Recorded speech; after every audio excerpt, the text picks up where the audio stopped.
Bem, é quase certo que nessa semana o Brasil vai alcançar a marca de mais de 100 mil mortos pelo novo coronavírus.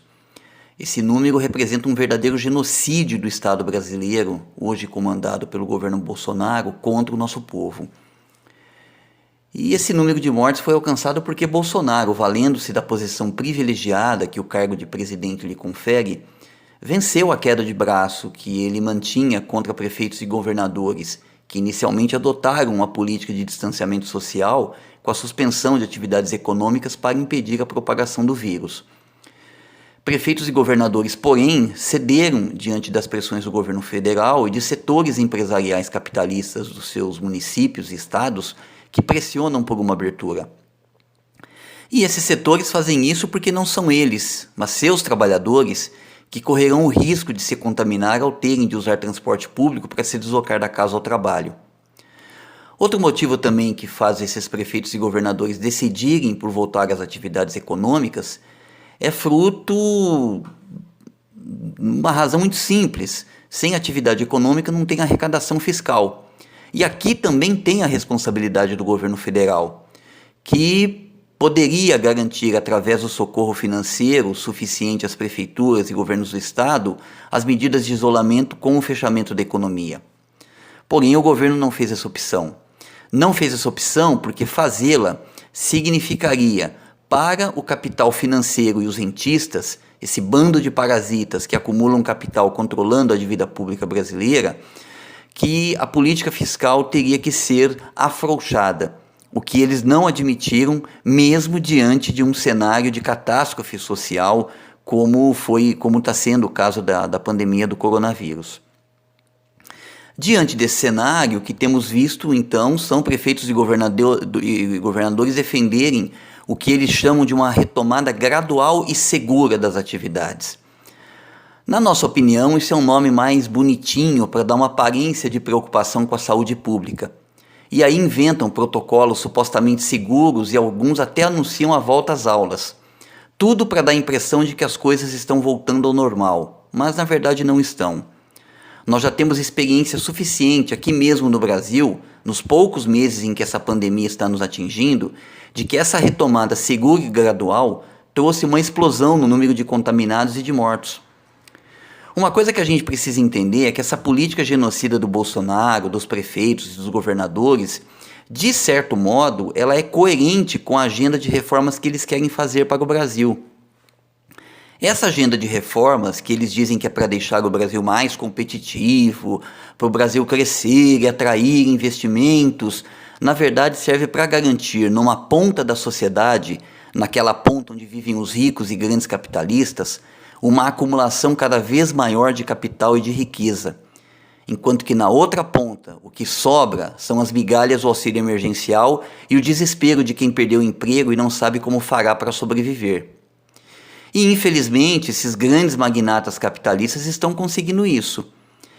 De acordo com uma entidade inglesa muito conceituada mundialmente, a Oxfam, um estudo que ela apresentou na semana passada mostra que em plena pandemia, enquanto a maior parte da massa trabalhadora do Brasil está desempregado em situação de trabalho precário, enquanto tudo isso vem acontecendo, 42 bilionários brasileiros, vejam bem, são 42, não são 42 mil ou 42 milhões, mas 42 bilionários brasileiros viram sua riqueza aumentar em plena pandemia em 34 bilhões de dólares. Essa é a lógica do capitalismo.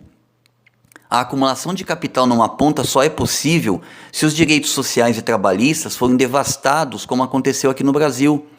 Eles fizeram a reforma trabalhista, a reforma da Previdência, impuseram a emenda constitucional que estabelece um teto para o crescimento dos gastos públicos, expandiram a precariedade nas relações de trabalho, estão saqueando as riquezas do país, como aconteceu recentemente com a venda de plataformas da Petrobras a um preço bem abaixo do seu valor real, querem privatizar o saneamento básico.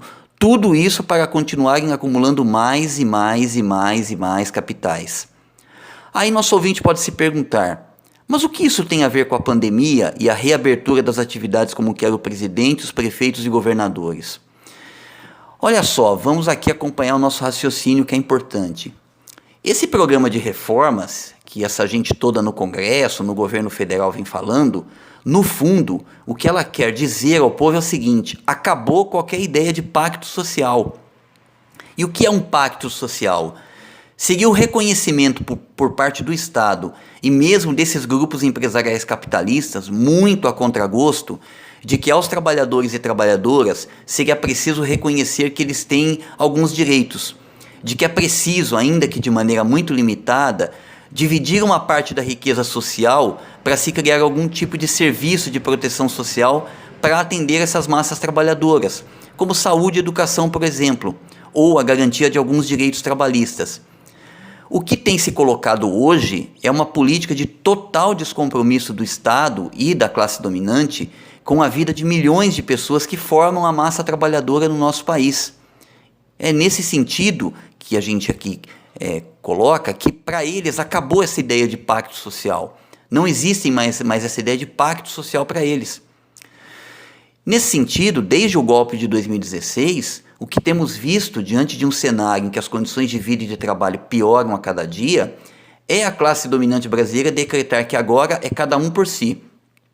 O trabalhador vai ter de se virar sem apoio e proteção do Estado para nada.